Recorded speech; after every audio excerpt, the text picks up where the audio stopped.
சிவாய நம. சிவாக்கே சித்தர் திருத்தாள் போட்டு போட்டு சிவாய நம. சிவா நம்ம இன்னைக்கு ஒரு ஆழ்ந்த பதிவு ஒன்று பார்க்க இருக்கிறோம். அகத்திய பெருமான் எழுதிய ஞானத்திலிருந்து.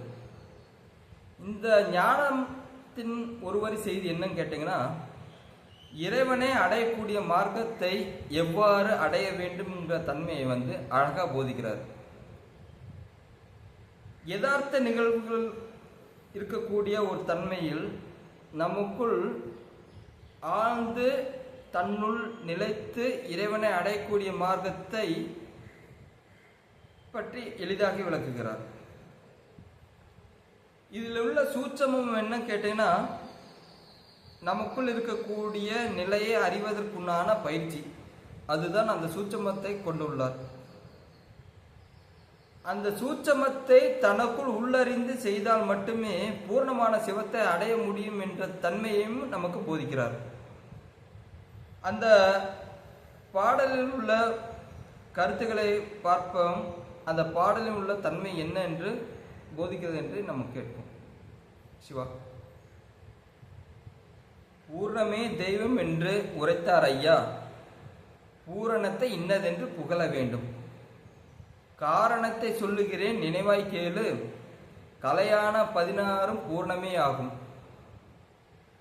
மானமான மூலத்தில் மதிமயங்கி மதிகெட்டு பூரணத்தை இழந்தார் ஐயா, வாரணத்தை மனம் வைத்து பூரணத்தை காத்தால் வாசியான சிவயோக வாழ்க்கையுமாச்சு அப்படிங்கிறார். சிவா, ரொம்ப அற்புதமான பாடல். பூரணத்தை தெய்வம் என்று கூறுகிறார்கள். அந்த பூரணம்னா என்ன அப்படிங்கிற சொல்ல வேண்டும் அப்படிங்கிறார். பூரணம்னா என்ன? சகலமான அனைத்தும் நிறைந்து சகலமான தன்மைகளும் உள் அடங்கி சகலமான அனைத்தும் அதிலிருந்து வெளிப்பட்டு சகலமான அனைத்தையும் கொண்ட ஒரு பொருளே பூரணம். இந்த பூர்ணத்தின் தன்மை என்னவென்று கூற வேண்டும் அப்படிங்கிறார்.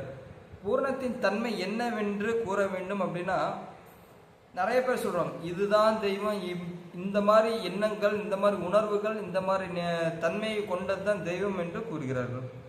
அப்படின்னா அந்த தெய்வத்தின் தன்மை என்னன்னு நீங்க சொல்லுங்க அப்படிங்கிறார்.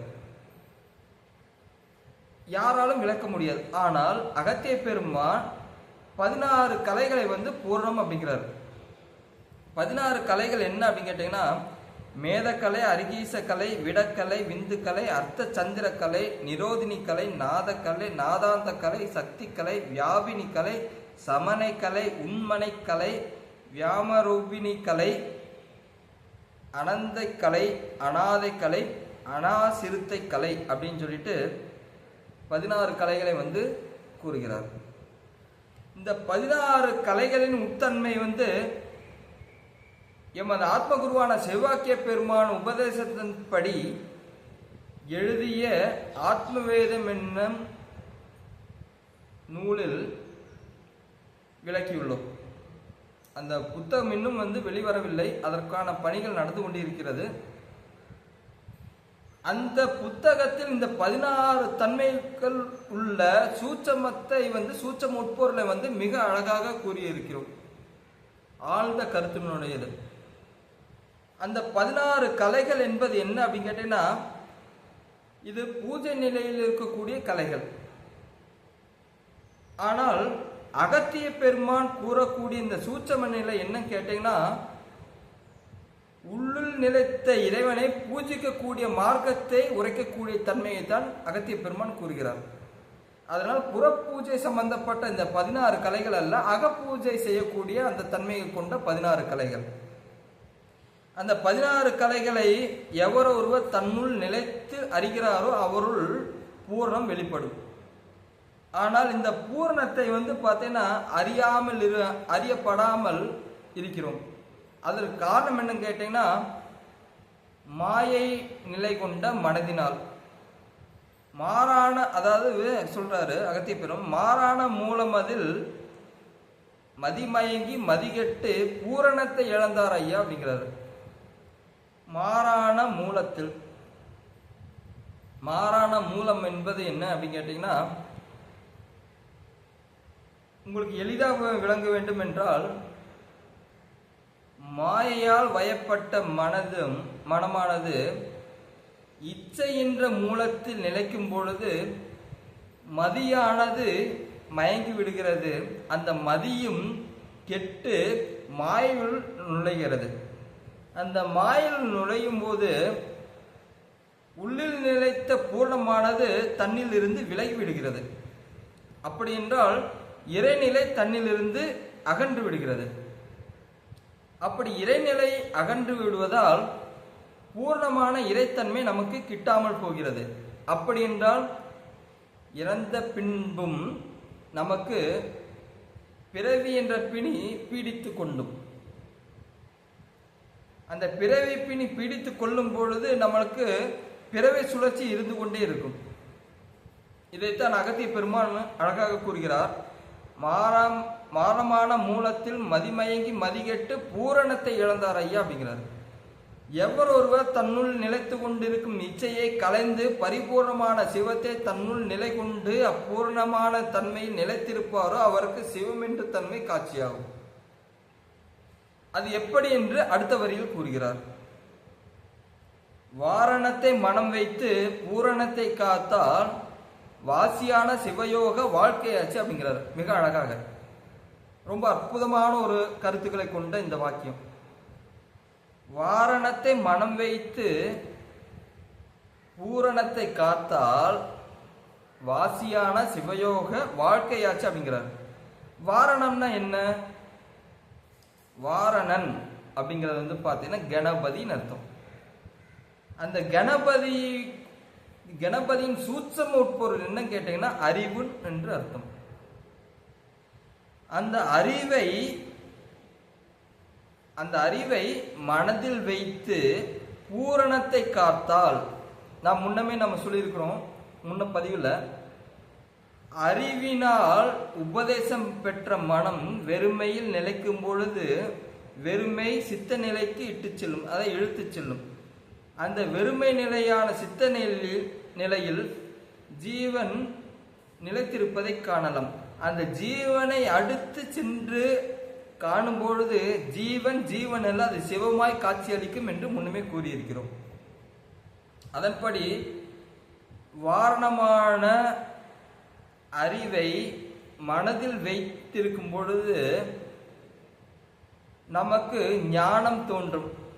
அந்த ஞானத்தால் பூர்ணத்தை காத்தோமானால் வாசி என்ற தன்மையால் சிவயோக வாழ்க்கை உண்டாகும் என்கிறார். சிவயோக வாழ்க்கை என்பது சிவகதி என்னும் முக்தி நிலை. அப்போ நமக்கு ஒரு வரி முன்னாடி சொல்றார். என்னன்னா வாசி என்ற அப்படிங்கிறார். வாசி என்றால் என்ன? சிவம் என்ற தன்மையை உள் நோக்கி செல்லும் பொழுது அது வாசி என்ற தன்மையை செல்லும்.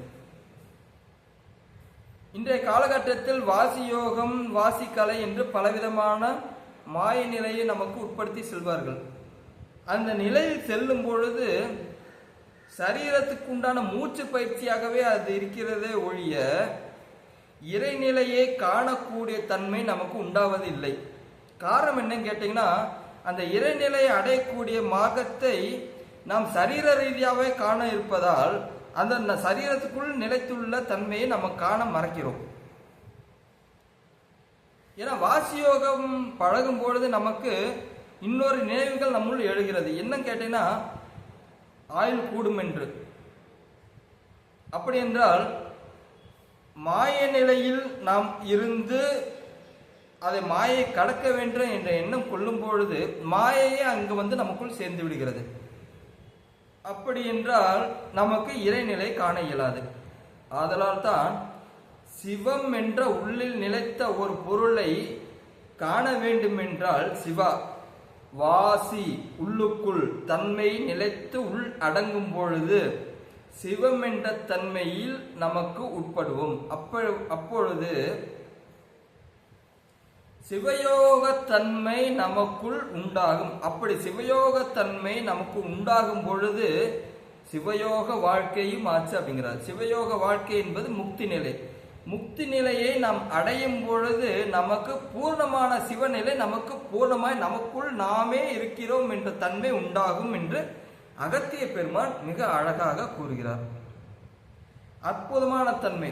16 கலைகளை தன்னுள் கொண்டு தன்னுள் நிலைத்த சிவத்தை 16 கலைகளால் அகத்தால் பூஜித்து இருக்க பூர்ணம் வெளிப்படும். அப்படி பூர்ணம் வெளிப்படாதிருப்பதற்கு காரணம் என்னவென்றால், மாய நிறைந்த மனமானது மூலமான இச்சையில் நிலைத்திருக்கும் பொழுது மதியும் அங்கு கெட்டு போகிறது, மதியும் மயங்கி விடுகிறது. அதனால் பூரணத்தை காண இயலாமல் போகிறது. இதை எல்லாம் நிவர்த்தி செய்ய வேண்டி அறிவு என்ற தன்மை மனதனுள் புகுத்த வாசி என்ற தன்மை உண்டாகும். அதாவது சிவத்தை காணக்கூடிய தன்மை உண்டாகும். அப்படி சிவத்தை காணும் பொழுது சிவயோகமான சிவகதி உண்டாகும் என்று அகத்திய பெருமான் ஆழ்ந்து கூறுகிறார். சிவாய நம. சிவவாக்கிய சித்தர் திருத்தாள் போட்டி சிவாய நம சிவா.